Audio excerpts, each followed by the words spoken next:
आज हम लोग बात करेंगे पोस्ट यूक्रेन क्राइसिस के बाद भारतीय प्रधानमंत्री नरेंद्र मोदी जी की 3 देशों की यूरोपीय यात्रा के बारे में। इसे अत्यंत महत्वपूर्ण माना जा रहा है। आज हमारे प्रधानमंत्री फ्रांस में होंगे। इसके पहले उन्होंने जर्मनी और डेनमार्क की यात्रा की है। इस यात्रा के परिणाम स्वरूप कुछ अत्यंत महत्वपूर्ण समझौते हुए हैं और बहुत सारी नई बातें भी निकल कर आई हैं। तो आइए देखते हैं। दरअसल भारत की स्थिति यूरोपीय देशों के लिए कितनी महत्वपूर्ण हो गई है, इस बात का अंदाजा हम इससे लगा सकते हैं कि पिछले ही महीने ब्रिटिश प्रधानमंत्री बोरिस जॉनसन व यूरोपीय आयोग की अध्यक्षा उर्सुला वॉन डेर जब भारत आई थी तो उन्होंने भारत के महत्व को रेखांकित किया था और स्ट्रेटेजिक पार्टनरशिप को बढ़ावा देने के लिए India Europe trade and technological council की भी नींव डाली थी। अब यह भी महत्वपूर्ण है कि इस तरीके की trade and technological council Europe ने इसके पहले सिर्फ अमेरिका के साथ की है और भारत दूसरा ऐसा देश है जिसके साथ इस तरीके की काउंसिल की स्थापना की गई है। इसके अलावा भारत और यूरोपियन यूनियन के बीच एफटीए पर भी वार्ता चल रही है, लेकिन इस समय यूरोपीय देश भारत पर लगातार यह दबाव बनाने की कोशिश कर रहे हैं कि यूक्रेन के मुद्दे पर भारत रूस की खुलकर आलोचना करे और उस पर दबाव डाले। 3 देशों की यात्रा में जैसा कि आप जान ही रहे हैं कि परसों हमारे प्रधानमंत्री नरेंद्र मोदी जी जर्मनी में थे। जर्मनी भारत का एक महत्वपूर्ण इकोनॉमिक पार्टनर है और कई सारे हमारे समझौते भी हैं उनके साथ। भारत जर्मनी के बीच सहयोग के लिए बने Indo German inter governmental consultancy की 6ठी बैठक भी अभी हुई है। इसके पहले इस फॉर्मेट की आखिरी बैठक दिल्ली में वर्ष 2019 में हुई थी।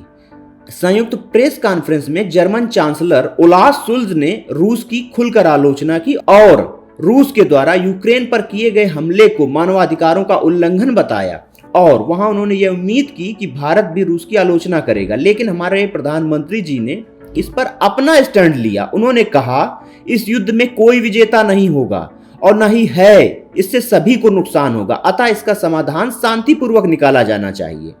हमारे प्रधानमंत्री ने यह भी कहा था तब कि भारत बढ़ते खाद्यान्न संकट और तेल की बढ़ते हुए प्राइस को लेकर भी चिंतित है।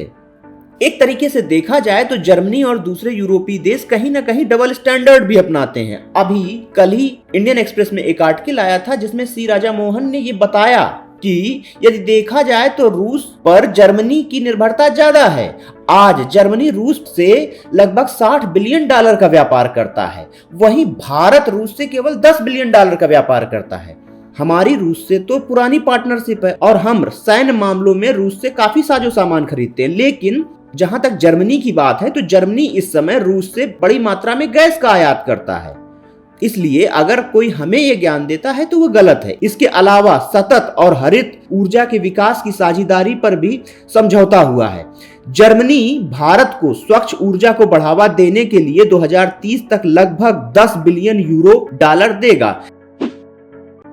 जर्मनी को भारत में व्यापार की एक बड़ी संभावना दिखाई पड़ रही है। हम बड़े मार्केट हैं, इस बात पर भी सहमति हुई है। इसके अलावा WTO में सुधार पर भी दोनों देशों ने अपनी सहमति व्यक्त की है और यह पहला मामला है जब जर्मनी इंडो पैसिफिक के मामले में खुलकर बोल रहा है। इसके पहले जर्मनी इंडो पैसिफिक के मामले में कभी खुलकर नहीं बोलता था और कुछ समय पहले जैसे कि अफवाह थी कि G7 में भारत को नहीं बुलाया जा सकता है, उस पर भी अब विराम लग गया है। जर्मन चांसलर ने स्वयं भारतीय प्रधानमंत्री नरेंद्र मोदी जी को अगले महीने G7 में होने वाली बैठक में मेहमान के तौर पर न्योता दिया है। इसके अलावा हमारे प्रधानमंत्री नरेंद्र मोदी जी कल डेनमार्क की यात्रा पर थे। वहां उन्होंने डेनमार्क की प्रधानमंत्री मेट फ्रेडरिक्सन से मुलाकात की और डेनमार्क व भारत के बीच ग्रीन स्ट्रेटेजिक पार्टनरशिप की संयुक्त कार्य समीक्षा हुई और इस पार्टनरशिप का गठन 2020 में किया गया था। भारत डेनमार्क के साथ नवीकरणीय ऊर्जा, स्वास्थ्य, जल प्रबंधन आदि के मामले में महत्वपूर्ण समझौते करना चाह रहा है और डेनमार्क भी चाहता है कि भारत का बाजार उसको प्राप्त हो। इसके अलावा डेनमार्क के प्रधानमंत्री ने भी ये कहा कि भारत रूस पर अपना प्रभाव इस्तेमाल करते हुए युद्ध रोकने का प्रयास करे। हमारे प्रधानमंत्री नरेंद्र मोदी जी ने यहाँ पर भी वह बात दोहराई कि भारत वार्ता और कूटनीति के माध्यम से संकट के समाधान का पक्षधर है। लेकिन हमारे प्रधानमंत्री नरेंद्र मोदी जी ने यहाँ पर भी इस बात को दोहराया कि भारत कूटनीति और वार्ता के द्वारा यूक्रेन मुद्दे के हल का पक्षधर है।